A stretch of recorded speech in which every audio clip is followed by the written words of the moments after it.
आज आपण बघणार आहे इन्स्टंट हांडव्याची रेसिपी। अगदी साधी सोपी सरळ रेसिपी आहे। खूप टेस्टी आणि हेल्दी आहे।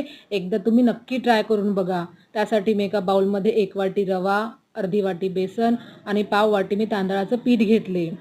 त्यामध्ये आलं, लसूण आणि हिरवा मिरचीची पेस्ट टाकली। बारीक कट केलेला कांदा, बारीक कट केलेली शिमला मिर्च, किसलेलं गाजर, किसलेली काकडी आणि बारीक कट केलेली मेथी टाकली। त्यामध्ये मी दही टाकणार आहे, हळद, धनापूड, मीठ आणि आवश्यक तेवढे पाणी टाकून हांडव्याचे बॅटर मी तयार करून घेणार आहे। बघा अशा पद्धतीने। नंतर मी त्यामध्ये बारीक कट केलेली कोथिंबीर टाकणार आहे। त्यावर मी तडका टाकणार आहे। त्यासाठी मी तडका पॅन मध्ये तेल घेतले। त्यामध्ये मी जिरं, मोहरी, तीळ, लाल सुकी मिरची,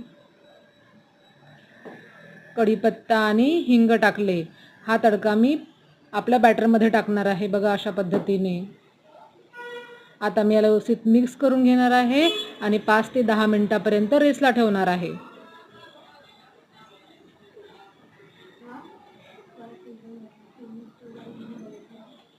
आता मी यामध्ये 1 इनोची पुडी टाकणार आहे।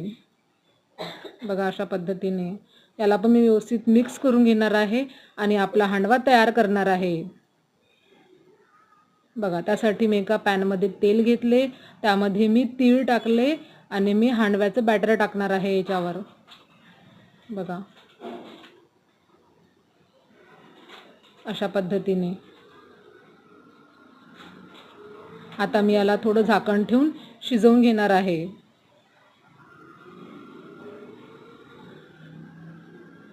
आता मी याला टर्न करून घेणार आहे आणि परत शिजवून घेणार आहे। अशा प्रकारे आपला हांडवा तयार झाला। दह्याच्या चटणी बरोबर हांडवा सर्व करावा। आजची डिश तुम्हाला कशी वाटली मला कमेंट करून नक्की सांगा। भेटू नेक्स्ट व्हिडिओमध्ये। Bye bye.